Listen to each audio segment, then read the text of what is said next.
पिता, पुत्र और पवित्र आत्मा के नाम पर आमीन। आप सबों को जय यीशु। आज हम लोग मृतकों के दफन विधि के विषय में मनन चिंतन करेंगे। कैथोलिक कलीसिया का धर्म शिक्षा ग्रंथ 958 में 958 में लिखा है, मृतक लोग भी कलीसिया का एक अंग है और कलीसिया चाहती है मृतकों को आदर सम्मान के साथ दफनाया जाए। कैथोलिक कलीसिया का धर्म शिक्षा ग्रंथ 1680 से लेकर 1690 तक 1680 से लेकर 1690 तक मृतकों का दफन विधि के विषय में ही लिखा हुआ है। कैथोलिक कलीसिया सभी मृतकों का आदर सम्मान करती है और आग्रह करती है हरेक परिवार के जन मृतकों को आदर सम्मान के साथ दफनाएं, क्योंकि हमारा शरीर मृत्यु के बाद जरूर जमीन पर मिट्टी में हम दफनाते हैं, लेकिन ईसा मसीह के पुनरागमन पर यही शरीर जी उठना है, हमारी आत्मा के साथ एक होना है। इस विश्वास के कारण जिस प्रकार ईसा मसीह मृतकों में से जी उठा था शरीर के साथ, जिस प्रकार माता मरियम का स्वर्ग में उद्ग्रहण हुआ शरीर के साथ, जिस प्रकार हेनोक, नबी एलिया, ये सब शरीर के साथ स्वर्ग में उद्ग्रहित हुआ और वो रूपांतरित शरीर के साथ स्वर्ग जाते हैं। इसलिए मृत्यु के बाद शरीर को आदर सम्मान के साथ दफन करना ये कलीसिया आग्रह करते हैं। सबसे पहले हम लोग थोड़ा सा मनन चिंतन करेंगे। ये दफन विधि में भाग लेने में भी कलीसिया आशीष देता है। जो व्यक्ति मृतकों का दफन विधि करते हैं, जैसे हम लोग तोबित का ग्रंथ उसके अध्याय 1 वाक्य 17 में और अध्याय 4 वाक्य 3 और 4 के अंदर पढ़ते हैं, तोबित ऐसे एक व्यक्ति था मुर्दों को दफनाने वाला, और वो कलीसिया द्वारा कहते हैं एक करुणा का एक लौकिक पुण्य कार्य है। इसलिए कैथोलिक कलीसिया का धर्म शिक्षा ग्रंथ 2300 में 2300 में इसको एक पुण्य कार्य में और जो दफन विधि में मदद करते हैं, वो कार्य करता है, उनको प्रभु की ओर से अनुग्रह आशीष मिलने के विषय में भी बताते हैं। तो जो भी व्यक्ति है मृत लोगों का आदर सम्मान के साथ यदि हम दफन करते हैं, हमें भी उसके द्वारा कृपा, करुणा, अनुग्रह, आशीष मिलता है। सबसे पहले बात है, यदि घर में कोई ऐसा बीमार व्यक्ति है या बुजुर्ग व्यक्ति है, उन लोगों का जब तक वो जीवित है उनकी सेवा करना, उनको जितना हम लोग मदद कर सकता है उनके प्रतिदिन के कामकाज में उनका मदद देना, साथ ही साथ रोगी विलेपन संस्कार को देना।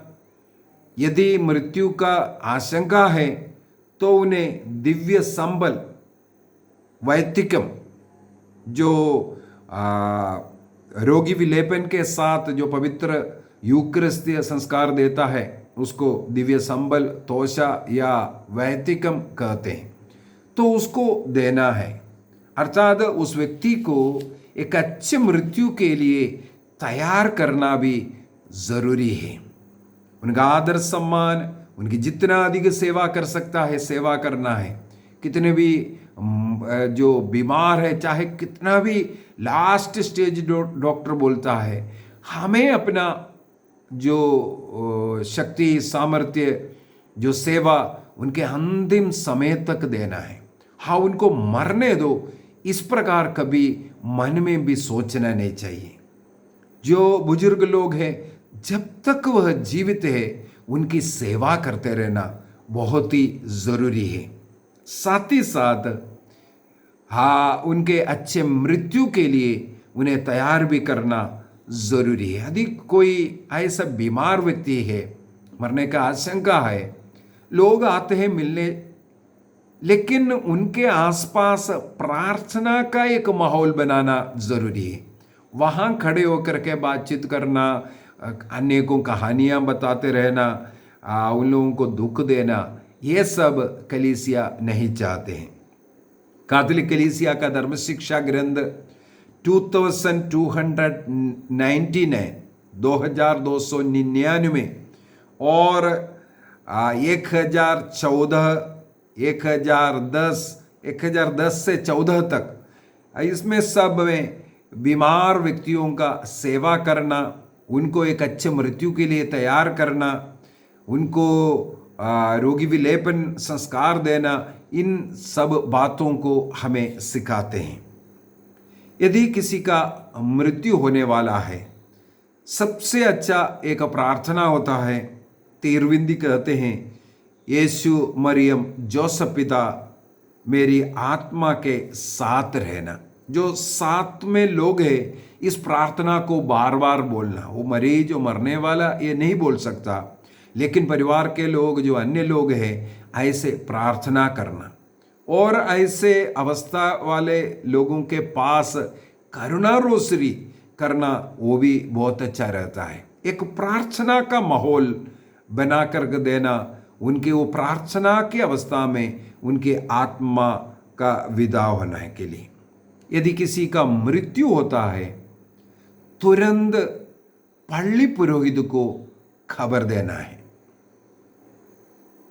बीमार अवस्था में भी और उनके मृत्यु के अवस्था में भी पुरोहित को, पल्ली पुरोहित को इसका सूचना देना है। अभी पल्ली पुरोहित को सूचना देने का पीछे एक और कारण है। हमारे क्रिस्तीय विश्वास के अनुसार यदि किसी की मृत्यु होता है, हमारे गिरजा में दुख की घंटी बजाया जाता है। दुख की घंटी, जो घंटी को रुक रुक करके जो बजाता है, एक घंटी बजाया, उसका आवाज़ जब खत्म हो रहा है तब दूसरा घंटी बजाना, इस प्रकार धीरे धीरे जो रुक रुक करके जो घंटी बजाया जाता है, इसे दुख की घंटी कहते हैं। कितनी बार बजाना है? 21 बार इसको बजाया जाता है। हमें मालूम है, डिफेंस वगैरह में देश की कभी नेता जो उनका दफन विधि वगैरह जो होता है, 21 तोपों का सैल्यूट दिया जाता है। ये एक पूरे विश्व में एक आचार है, जो 21 तोपों का जो सैल्यूट है। हम क्रिश्चियन लोगों के लिए हमारे चर्च की घंटी इस प्रकार 21 बार रुक करके, जो दुख की घंटी जिसे कहते हैं, 21 बार बजाते हुए सबसे पहली बात उस मृतक का आदर सम्मान करते हैं। दूसरी बात, इस प्रकार का जो दुख की घंटी सुनने में जन समुदाय को, जो लोगों को, कलीसिया को पता चलता है हमारे कलीसिया का किसी व्यक्ति का मृत्यु हुआ है। वो पता करेगा, उनके लिए प्रार्थना करने के लिए और उस घर में इकट्ठा होने के लिए ये बजाया जाता है। दूसरी बात, पुरोहित से मिलकर के दफन विधि के विषय में चर्चा करना है और कहाँ दफन करना है, उसका ज़मीन वो जो तैयार करने का, इसके विषय में पल्ली पुरोहित से मिलकर के परिवार के लोग इसका फाइनलाइज करना है। और साथ ही साथ प्रार्थना ग्रुप का भी कुछ कर्तव्य है। किसी घर में किसी का मृत्यु हुआ, आसपास पड़ोस के लोग, उनके रिश्तेदार लोग, विशेषकर कलीसिया के जो प्रार्थना ग्रुप है, वो वहाँ पर जाना है। मृतक के शरीर को योग्य रीति से तैयार करना, लोगों के दर्शन के लिए एवं प्रार्थना के लिए उनको तैयार करके रखना जो कलीसिया का ये कर्तव्य है। परिवार के लोग, दुखित लोग हैं, उनको ज़्यादा उस समय पर तंग ना करना है, अन्य लोग मिलकर के ये सब सेवा कार्य करना है। पूर्वी कलीसिया में एक तरीका है, वे लोग जब किसी का मृत्यु होता है, उनका बॉडी जब सब नहलाता है, तैयार करता है, अच्छा कपड़ा वगैरह पहना करके, जो भी हमारे संस्कृति के अनुसार जगह जगह में अलग अलग तरीका है, उसके अनुसार तैयार करने के बाद जो बॉडी को पूर्वी दिशा की ओर दर्शन में लिटाता है, अर्थात पैर पश्चिम की ओर, सिर पूर्व की ओर रख करके जो नहीं, पश्चिम की ओर जब सिर रखेगा तब पूर्वी की ओर दर्शन मिलता है। तो इस प्रकार कहीं भी लिटाता है। इवन जो कब्र खोदता है उसको भी उसी डायरेक्शन में रखा जाता है। इवन पूर्वी कलीसिया का जो चर्च का निर्माण है उसका भी उसी रूप से है। जो लोग प्रार्थना करता है पूर्व की ओर दे करके प्रार्थना करता है। घर का जो वेदी बनाता है वो भी पूर्व की ओर बनाता है, ताकि लोग पूर्व की ओर दे करके, हमारा बाइबल के अनुसार भी ये विश्वास भी ये है, पूर्व की ओर से प्रभु का दूसरा आगमन है, उस दूसरे आगमन का इंतजार, प्रभु का दर्शन, इसके लिए पूर्व की ओर देख करके जो लेटने के लिए वो बॉडी को ऐसा रखा जाता है। ये सब एक आदर सम्मान का जो बात है। उसी प्रकार जब कभी बॉडी को लेकर के चलते हैं, कभी भी सिर को आगे नहीं रखना, बल्कि पैर को आगे रख करके लेके जाना है। इसका मतलब है वो चल करके आ रहा है। इससे पूर्व में वो चल करके जैसे आ रहा था, चर्च में जा रहा था, उसी प्रकार इन्हें उठा करके पेटी के अंदर रखा है, लेकिन उन्हें उठा करके जाते वक्त भी पैर को आगे की तरफ रखा जाता है। और चर्च के अंदर वेदी की ओर देख करके, दर्शन वेदी की ओर, पैर वेदी की ओर कर करके लिटाता है, वो बॉडी को रखा जाता है। इसका मतलब है जीवित रहते वक्त जब हम लोग वेदी की ओर देख करके प्रार्थना करते थे, उसी प्रकार मृत्यु के समय पर भी वेदी की ओर दर्शन होता है। लेकिन पुरोहित लोगों का हमें मालूम है, वो लोग हमारी ओर वेदी के में खड़े होकर के जनता की ओर देख करके प्रार्थना मिस्सा अर्पित करते हैं। इसी वजह से पुरोहित के मृत्यु पर वे उनका सिर वेदी की ओर रहता है, पैर जनता के, अर्थात उनका दर्शन लोगों की ओर रखता है। जैसे जीवित रहते वक्त बॉडी हम लोग रहते थे, उसी प्रकार मृत्यु के समय पर भी घर में जब बॉडी रखा है, वहां पर एक प्रार्थना का माहौल,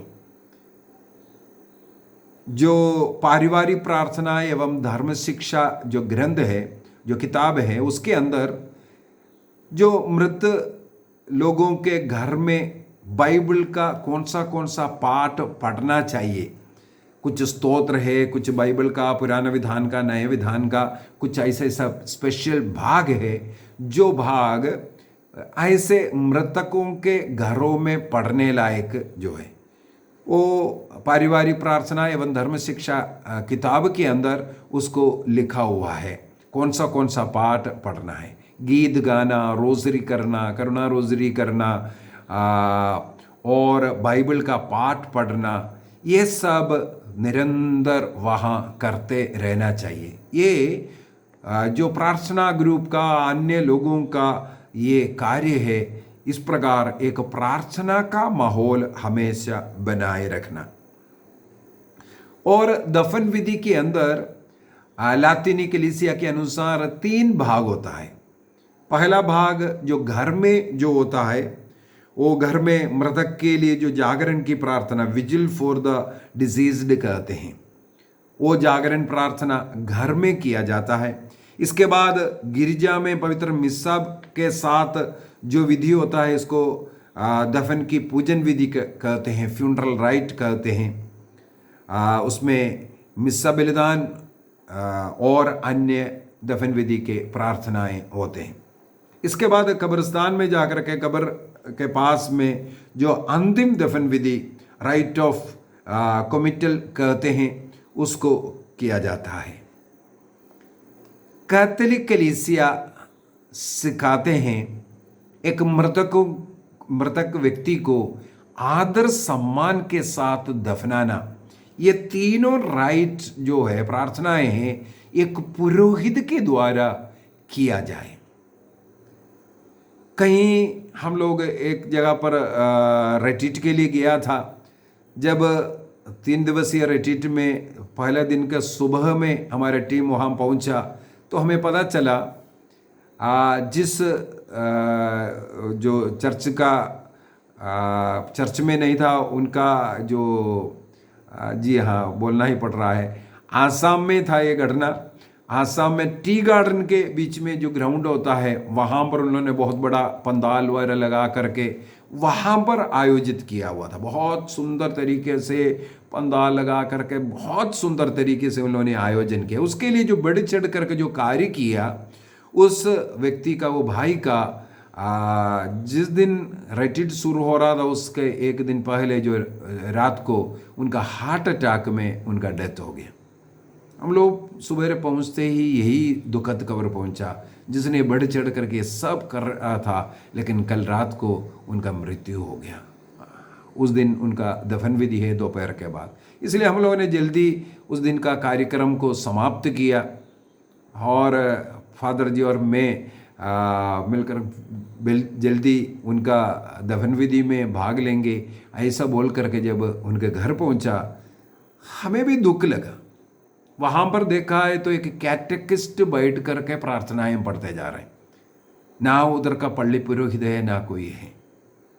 तो हम लोग मेरे साथ जो मैं एक फादर के साथ था, एक पुरोहित था, जैसे रिट्रीट खत्म होकर के हम लोग उसी प्रकार उधर पहुंचा था। एक कैटेकिस्ट ने देखा एक पुरोहित वहाँ आया है, हम लोग उसके पास जा करके बॉडी के पास भी खड़े हो गए। वो जो पढ़ रहा था वो पढ़ते गया, वो पढ़ करके ख़त्म हो गया। उन्होंने तुरंत आदेश दिया, हाँ बॉडी उठाओ चलो। फादर खड़ा है, उनको इतना भी किसी ने ट्रेनिंग नहीं दिया है। एक पुरोहित है तो पुरोहित को प्रार्थना करने देना है, और जब तक पुरोहित नहीं बोलेंगे बॉडी उठा करके भी नहीं जाना चाहिए। चाहे कोई भी फादर हो, पल्ली पुरोहित होना कोई जरूरी नहीं है। आपका पड़ोस का फादर हो सकता है या पल्ली पुरोहित का अनुमति से किसी भी फादर को भी बुला सकता है, लेकिन एक पुरोहित के द्वारा उनका अंतिम विधि होना चाहिए, ना कि कोई कैटेकिस्ट या कोई ले पर्सन के द्वारा। यदि मान लो कहीं भी आसपास में कोई पुरोहित मिल नहीं रहा है, उस समय पर भी देखना कोई डीकन तो नहीं है। अगर एक डीकन भी नहीं मिल रहा है तो कलीसिया द्वारा जो अधिकार मिला प्राप्त, जो कैटेकिस्ट हो या कोई ले पर्सन, किसी को भी इसका अधिकार मिला है, ऐसे आकस्मिक अवस्था में, इमरजेंसी अवस्था में कोई भी पुरोहित नहीं मिल पा रहा है, इस कंडीशन में जो घर का जो विधि है, विजिल फॉर द डिसीज्ड, और जो लास्ट जो कब्रिस्तान का जो विधि है, राइट फॉर द कमिटल, जो आखिरी दफन विधि, ये दोनों प्रार्थना कर करके उनका दफन विधि करने का अनुमति भी कलीसिया दिया है। कौन सा कंडीशन में? कोई पुरोहित अवेलेबल नहीं है। तब यदि एक डीकन भी अवेलेबल है, किसी ले पर्सन को उसका अधिकार नहीं है, वहाँ पर वो प्रार्थना करें, वो डीकन को उसका अनुमति देना चाहिए। तो हमारे मन में ये रखना है, हमारे कोई प्रियजन, हमारे चर्च के कोई व्यक्ति यदि किसी का मृत्यु होता है, हमें तुरंत पल्ली पुरोहित से संपर्क करना है। पुरोहित को, अगर वो कहीं व्यस्त है, कहीं और जा रहा है, नहीं है, उनका काम है किसी और पुरोहित से कांटेक्ट कर करके पुरोहित को देना, पुरोहित को देना पल्ली पुरोहित का कर्तव्य है। पल्ली पुरोहित अपने चर्च का हर एक व्यक्ति का दफन विधि में करवाना उनका कर्तव्य है। आदर सम्मान के साथ हर मृतक का दफन विधि हो, इसके लिए हमें निर्णय करना है। दूसरी बात, कलीसिया का वो अंग है, कैटेकिज्म 958 958, मृतक भी कलीसिया का एक अंग है, मर गया वो खत्म नहीं हुआ। वो जैसे जीवित व्यक्ति कलीसिया का अंग है, उसी प्रकार हर प्रत्येक मृत व्यक्ति भी कलीसिया का अंग है। कलीसिया का अंग का मतलब है ईसा मसीह का शरीर का भाग है। इसलिए हर प्रार्थना में हम मृतक के लिए भी प्रार्थना की, एक क्लास में लेने वाला हूं, क्योंकि किसी ने इसके ऊपर भी टिप्पणी किया हुआ है, मृतकों के लिए क्यों प्रार्थना करते हैं, मृत लोगों से क्यों प्रार्थना करते हैं। अगला क्लास में वही लूंगा, हाँ, इसलिए वहाँ हम नहीं जा रहे हैं। लेकिन हमारा कैथोलिक कलीसिया ये सिखाता है, कैटेकिज्म 958 के द्वारा मृतक कलीसिया का अंग है, इसलिए उनका दफन विधि आदर सम्मान के साथ ही होना चाहिए और उनको दफनाना चाहिए। यदि मृतक को, जैसे अभी कोविड चल रहा है, कई लोगों ने मुझसे पूछा, देखो फलाने को जलाया, क्या कलीसिया ये मानता है हिंदू कल्चर नहीं है, ऐसा ऐसा कर करके। नहीं है, कलीसिया में इसका अनुमति है। यदि दफन करने के लिए कुछ ऐसा प्रॉब्लम है,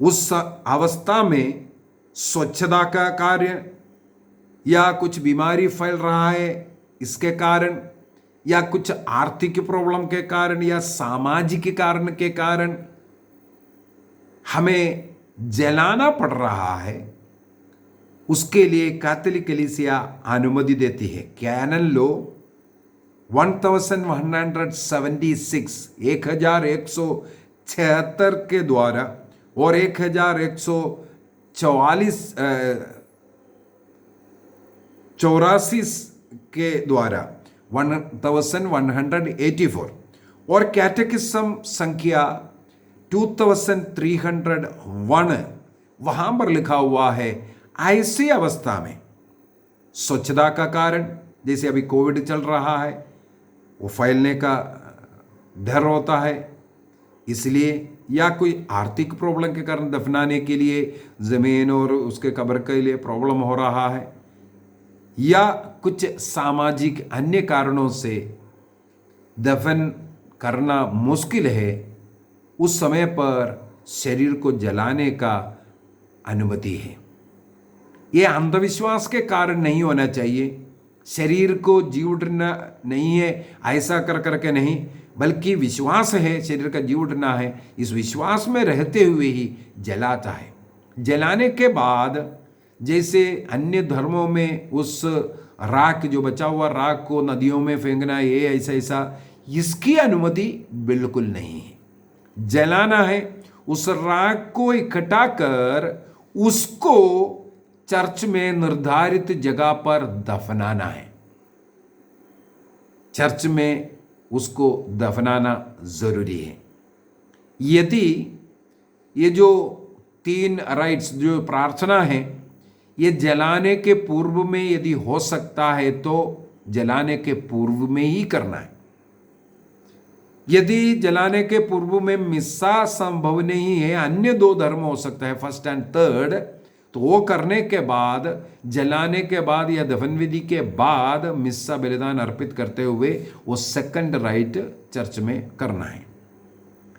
इसकी अनुमति संत पापा ने 1963 में, संत पापा पॉल 6वें ने इस नियम बनाया और 1983 में इसका कैनन लॉ बना करके, नियम बना करके भी दिया हुआ है। इसलिए शरीर को जलाना क्रिश्चियों में नहीं है, ये बोलना गलत है। हाँ, हम लोग मैक्सिमम कोशिश करता है बॉडी को दफनाया जाए, लेकिन कोई परिस्थिति में जलाना जरूरी है, जलाने का अनुमति भी कलीसिया में है। दूसरा, क्या हमारा वो बॉडी को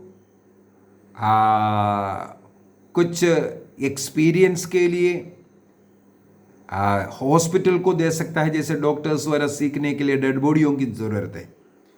कलीसिया इसी का भी सेम नियम के अनुसार अनुमति देता है। साथ ही साथ मृतकों का अंगों का अंग, जो भी अन्य अंदरूनी अंग है, उसका अगर दान देना है दूसरों के लिए, वो देने का भी कलीसिया में अनुमति है। कैटेकिज्म ऑफ कैथोलिक चर्च 2301 के द्वारा शरीर का वैज्ञानिक प्रयोग के लिए 1956 में नियम बना करके दिया है संत पापा पियूस 12वें द्वारा। तो शरीर का अंग दान भी कर सकते हैं, उसके ऊपर परीक्षण के लिए भी मृत शरीर को दे सकता है, लेकिन आखिरी में उस शरीर का जो भी करने के बाद उसका संस्कार करना जरूरी है, उसका दफन विधि करना भी जरूरी है। अभी मृत्यु के बाद शोक मनाने के विषय में तेसलोनियों का पहला पत्र उसके अध्याय 4 वाक्य 13 में लिखा हुआ है, जो अन्य धर्मों के या विश्वासियों की तरह शोक मनाना हम क्रिस्तियों के लिए अच्छी बात नहीं, क्योंकि मृत्यु हमारे लिए जीवन का अंत नहीं बल्कि अनंत जीवन का आरंभ है। कुरिन्थियों का दूसरा पत्र अध्याय 5 के अंदर हम लोग पढ़ते हैं, हम लोग इस संसार में रहते वक्त यही कोशिश करते रहते हैं हम कब जाकर के ईश्वर के साथ मिलो। ईश्वर के राज्य में, स्वर्ग राज्य में जाने के लिए हम इस संसार का जीवन जी रहा है। इसलिए इस संसार में कष्ट पीड़ा सहते हुए, अपने को पाप से दूर रखते हुए, पवित्रता का जीवन जीते हुए, संयम की जीवन जीते हुए, एक अच्छा विश्वासी जीवन जीते हुए हम जी रहा है, क्योंकि हमें एक अनंत जीवन में प्रवेश करना है। अन्यथा यहाँ खा पी करके मस्त रह सकता था, पाप की जिंदगी जी सकता था, लेकिन यदि हम लोग अपने को कंट्रोल करके जी रहा है, इसका उद्देश्य केवल यही है, हमें मरने के बाद सीधा स्वर्ग जाना है। इस आग्रह के साथ हम लोग जीवन जीते हैं। मसीह में जो मरता है वो कभी मरता नहीं है, मसीह में जो जीता है वो कभी मरता नहीं है।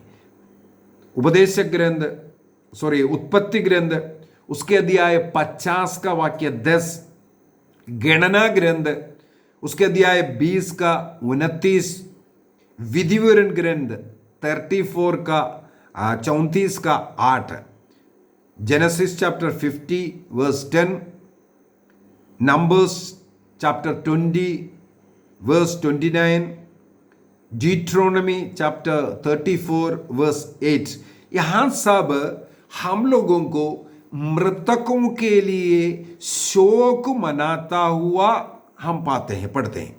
इसलिए कलीसिया भी आग्रह करती है, जो भी मृतक लोग हैं उनके लिए शोक मनाना चाहिए, लेकिन वो अविश्वासियों की तरह शोक नहीं मनाना चाहिए, अपने को घायल करते हुए या कोई सब कुछ नष्ट हुआ इस प्रकार का शोक नहीं, बल्कि हमारा प्रियजन हमारे बीच से छूट गया है, उसका दुख हमें मनाना जरूरी है।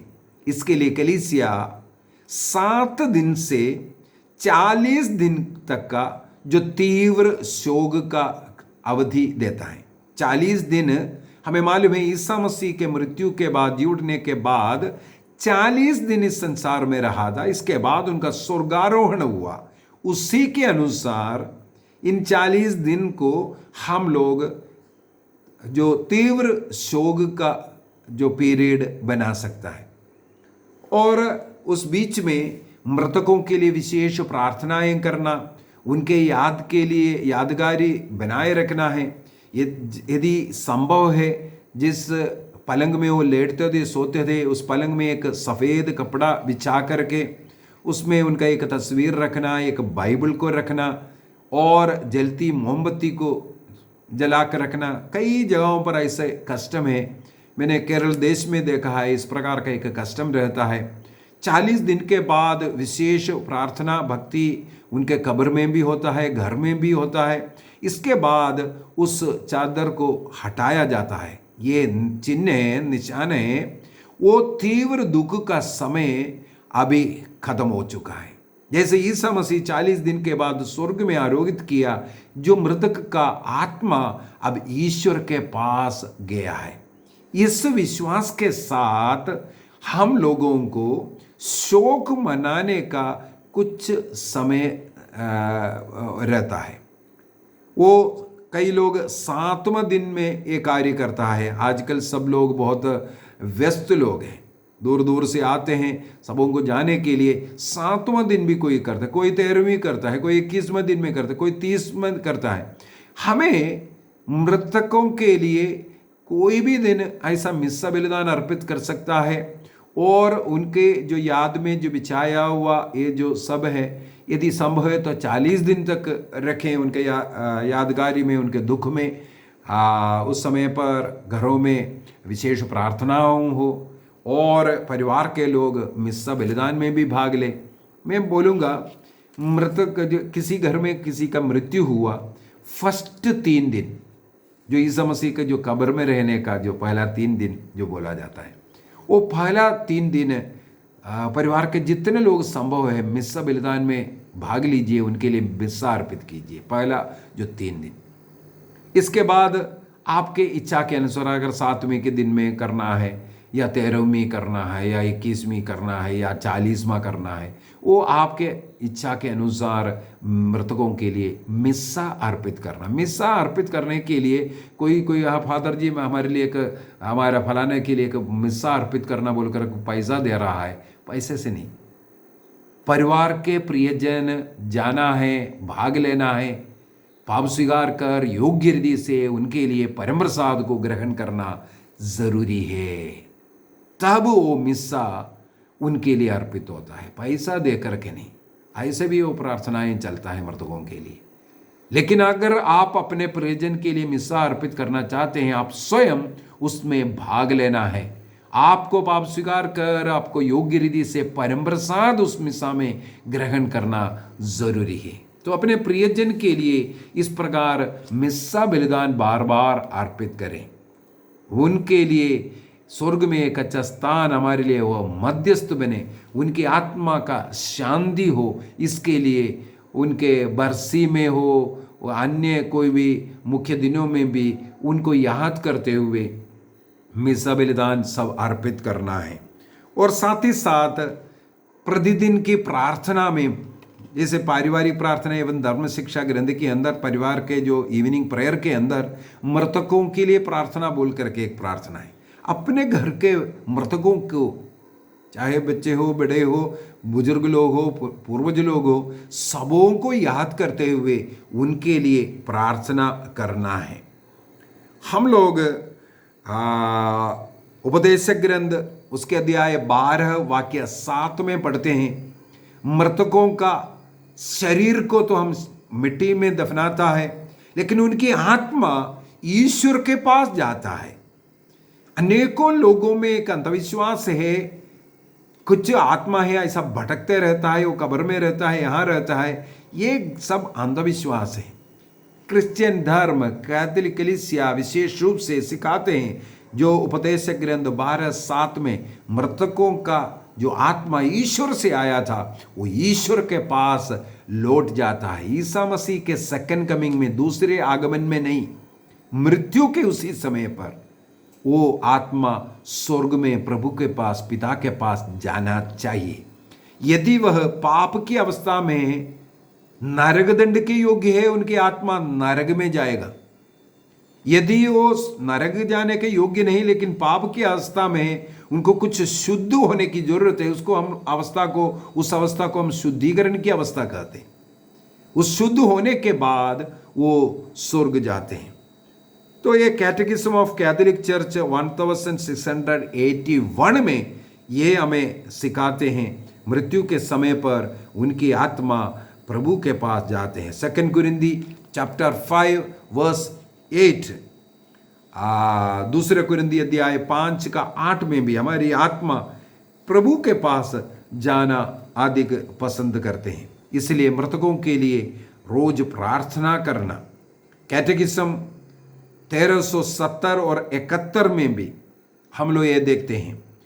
और सेकंड मकबियों का ग्रंथ, दूसरा मकबी अध्याय 12 वाक्य 45-46 में भी मृतकों के लिए बलि अर्पित करता हुआ हम लोग पढ़ते हैं। इसलिए कलीसिया चाहते हैं मृतकों के लिए हम लोग मिस्सा बलिदान अर्पित करें।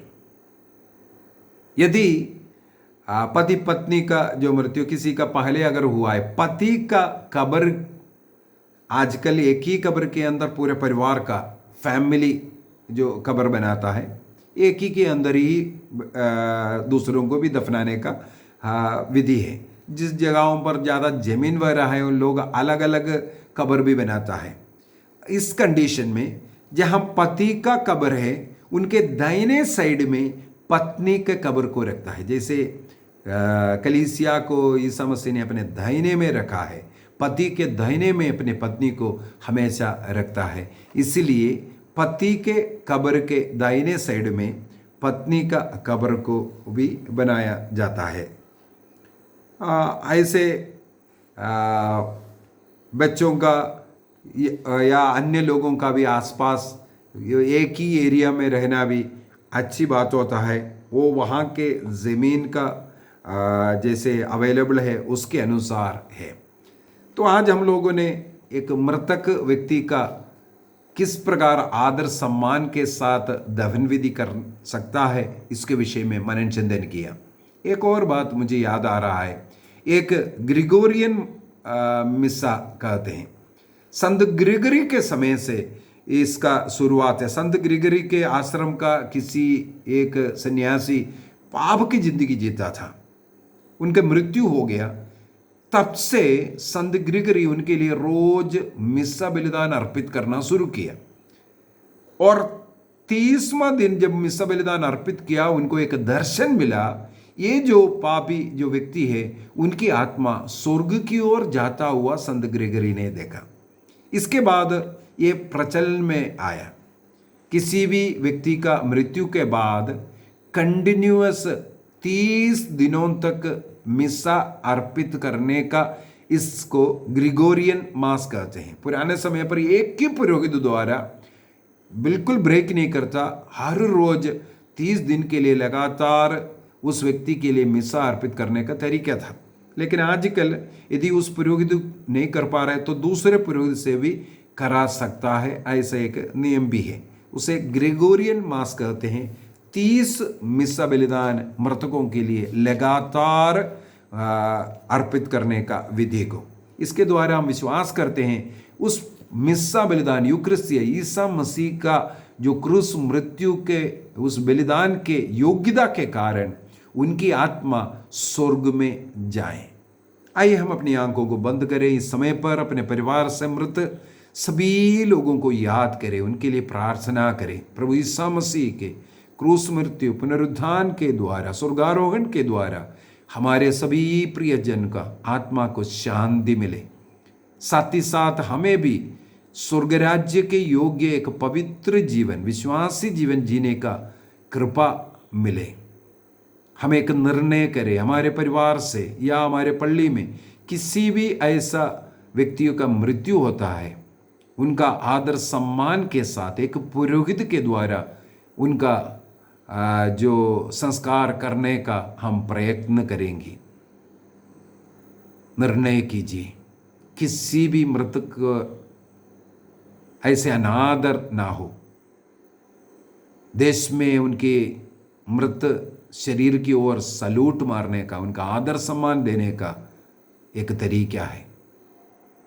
हमारे घर के जितने भी बुजुर्ग लोग हैं, बीमार लोग हैं, जब तक वो जीवित रहेगा उनका सेवा करने का, उन्हें सहन करना, क्षमा करना, उन्हें प्यार करते हुए उनकी सेवा जब तक वो जीवित है करने का निर्णय करें। एक पुण्य कार्य है, उसके द्वारा ईश्वर का अनुग्रह आशीष हम बच्चों पर आते हैं। निर्णय कीजिए, मरने के बाद आदर करने के पहले जीवित रहते वक्त उनका आदर करें, सम्मान करें। मृत बॉडी पर जितना चुंबन देगा उससे बढ़ करके जीवित रहते वक्त उन्हें आदर सम्मान चुंबन देने का हम प्रयत्न करेंगे। निर्णय कीजिए। पिता, पुत्र और पवित्र आत्मा के नाम पर आमीन। आप सबों को जय यीशु।